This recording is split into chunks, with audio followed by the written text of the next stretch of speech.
الله يسعد لي كل أوقاتكم صبايا ومتابعيني الحلوين. اليوم بدنا نعمل مع بعض بيتزا، وهي الطحين. أنا دائما بستعمل من هذا الطحين. عندي كيلو طحين و3 معالق سكر، ملعقة وسط بيكنج بودر، ملعقة وسط ملح، ملعقة صغيرة توم بودرة، وملعقة كبيرة خميرة، وبدي بيضة وخل وزيت، وطبعا الجبنة. وهي مكونات الصوص كمان بدنا نعملها مع بعض لبين ما يتخمر العجين. هلا أول شي بدنا نحط النواشف مشان نعجن. حطيت كيلو طحين، وبدي احط لها السكر. طبعا بدي احط لكم كل المواد اللي انا حطيت بين العجين واللي اشتغلت فيهم بصندوق الوصف ان شاء الله. هلا بدنا نحط النواشف كلها مع بعض ونحركه شوي. وهلا بدي احط لها البيض. هاي البيضة حطيناها، وبدي احط لها الخل مشان الزنخة ويبيض العجين وبيعطي للعجين نفشة حلوة كتير. انا هذا شو اسمه الخل بحطه حتى للجاتو. وطبعا حطيته مي دافية، ولازم القوام العجين يكون هيك. وهلا هيك خلصنا من العجين. هلا بدي احط له شوية زيت واخمره 1.5 ساعة.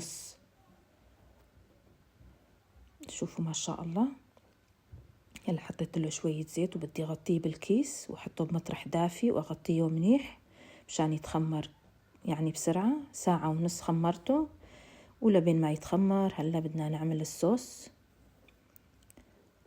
انا بحط له شوية توم بودرة وماجي بودرة وفلفل احمر ونعناع ناعم. النعناع طيب كتير بالصوص البيتزا. وهي بدي احط لها الفلفل الاسود كمان، بس ما بدي كتر. ومنحركون. وطبعا التوابل كمان هي شغلة اختيارية. حطيت لها ملح، وهي بدي احط لها دبس بندورة. انا بساوي صوص البيتزا هيك بهي المكونات وبهي الشغلات، لانه عيلتي ما بتحب الصوص يكون مطبوخ. ناس كتير بيعملوها بالصوص المطبوخ، بندورة وفليفلي وهيك بصل هيك شغلات. نحن هيك بنساويها، ما بعرف، حس انه هيك اطيب. وبعد ما هيك حركناه بكل المكونات اللي حطيناهن مثل ما انتو شفتوا صبايا.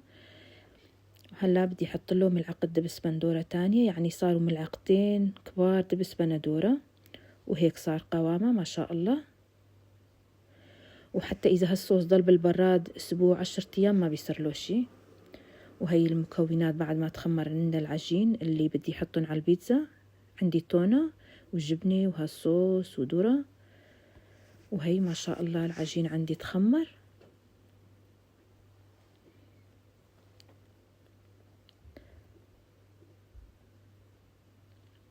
ما شاء الله. شوفوا على العجين كيف نافش ما شاء الله.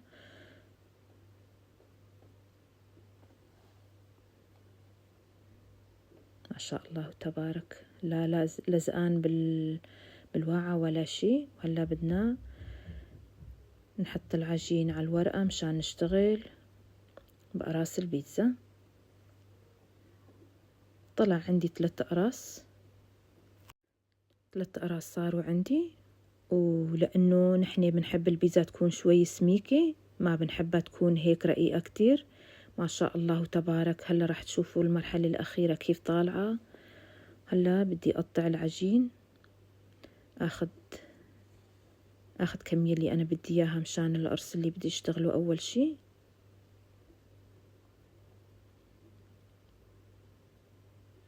لأنه صينية الفرن عندي كبيرة، حطيت كمية عجين كتيرة. أول شي حطيت شوية زيت مشان العجين يعني كيف ما درته يندار معي، مو مشان يعني ما يلزق، لأنه الورق الزبدة ما بيخلي العجين يلزق، بس مشان العجين هيك يعني كيف ما حركته يتحرك يعني معي. هلا هيك بعد ما قرصنا بدي أساوي مثل ما عندي هيك. كيف هي الصينية كبيرة بدي أعمل القرص هيك كبير.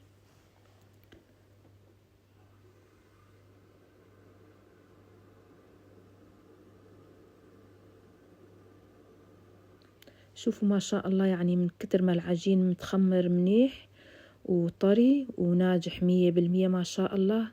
يعني لا بده شوبك ولا شي. كيف يعني ما رقيته بإيدي يعني دغري يعني هو بينرق ما شاء الله تبارك. وهو مبين يعني على التصوير كيف هو طالع، يعني ما شاء الله ناجح.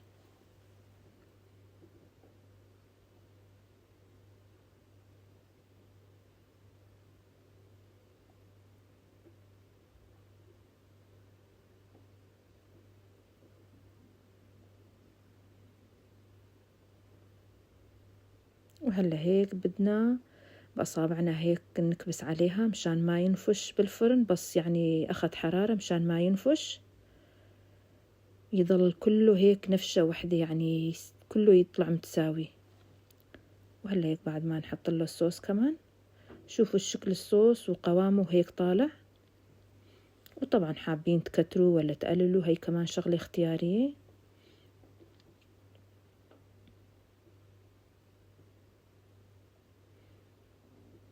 أنا هيك ما سرعت الفيديو مشان كله يكون مبين عليكم وكيف يعني اشتغلنا بالراس البيتزا.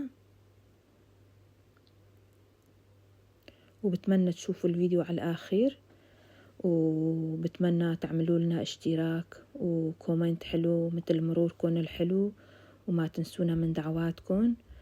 وبتمنى تكتبوا لي بالكومنتات يعني رأيكم بشغلي كيف هو، يعني حتى إذا ما نظابط كمان بحب إنه تكتبوا لي تعليقات يعني حلوة ولا سلبية، كيف من كان بحب تكتبوا لي إياها. وهيك بعد ما حطينا عليها التونة، وهي حطيت عليها البصل كمان. طبعا هي شغلة اختياري لأنه عيلتي بتحب هيك، نحن بنحبها بساويها هيك بالتون والبصل الأحمر، وحطينا لها البيتزا. وبدي خليها هيك على جنب شغلة 10 دقايق مشان هيك يعني ترتاح مرة تانية، وبعدين على الفرن. وهلا هيك بدي اشتغل بالقرص التاني كمان. هلا بهذا الفيديو أنا سرعت شوي لأنه بالفيديو الأولاني ما سرعت.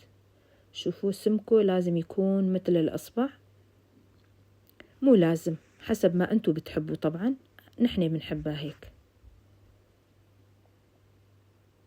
بس والله ما شاء الله بتطلع طيبة كتير كتير هيك. وهلا بدنا نرش لها التونة والبصل مرة تانية، ونحط لها الجبنة. ومثل ما قلت لكم بخليها 10 ولا ربع ساعة، 10 دقايق ولا ربع ساعة مشان ترتاح هيك القرص كمان، وبعدين على الفرن. والفرن بيكون شغال من فوق ومن تحت وعلى درجة 250. طلع عندي 3 أقراص هيك، يعني مثل ما أنتم شايفين. القرص الثالث ما صورته. ما شاء الله شوفوا كيف طالع هو بالفرن نفشته وما شاء الله وتبارك. هلا هيك طالعناه من الفرن، شوفوا ما شاء الله، وطراوته مثل الاسفنجة طالع.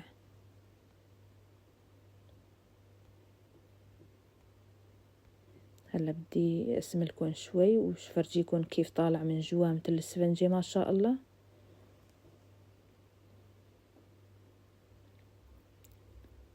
شوفوا حبايبي ما شاء الله وتبارك، وطري يعني طالعته من الفرن ما شاء الله مثل الاسفنجة. وأنا عاملة قرص تاني غير هاي المرة، أنا عاملته بالباذنجان والمايونيز والبقدونس، طيب كتير كتير. وبتمنى تشوفوه على التيك توك كمان، لأنه عندي صفحة على التيك توك وعلى الفيسبوك كمان. ما شاء الله تبارك كيف طالع مثل الاسفنجة ما شاء الله.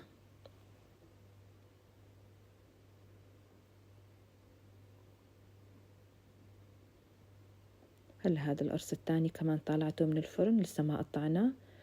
ما شاء الله شوفوا هي القطعة. هلا بدنا نقطع الثاني كمان. ما شاء الله شوفوا حبايبي صبايا، وطري طراوته مثل الاسفنجة ما شاء الله. وطبعا مع عيران.